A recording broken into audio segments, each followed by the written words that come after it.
Hi everyone, welcome back to our channel.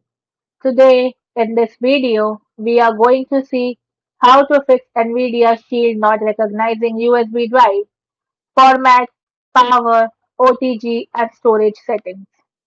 To quickly get your NVIDIA Shield recognizing a USB drive, first perform a hard power cycle by unplugging the device from the power outlet for 30 seconds.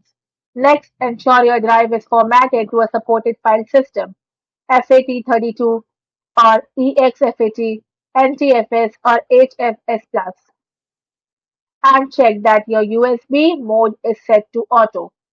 Fix 1. Power and hardware checks. First, power cycle. Unplug the power cable directly from your NVIDIA Shield, then wait for 30 seconds and plug back in.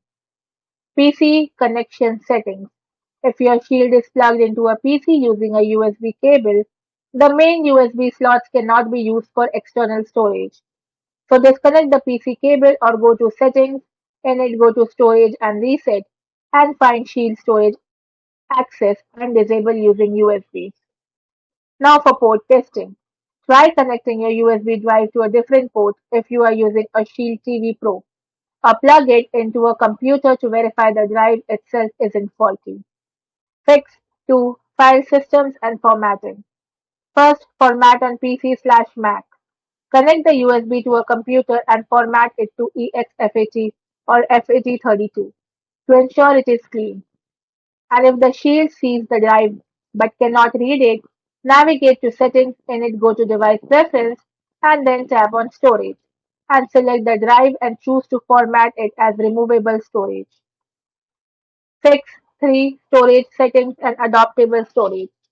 To set up as device storage, simply go to Settings, then go to Device Preference and then go to Storage. In it, go to your USB drive, set up as device storage. And note, this will completely erase and encrypt the drive. For network storage, if you are trying to use a large network attached drive, you can add it at Settings, then going to Device Preference, then to Storage, and then going to Network Storage. Fix 4. OTG and developer tweaks.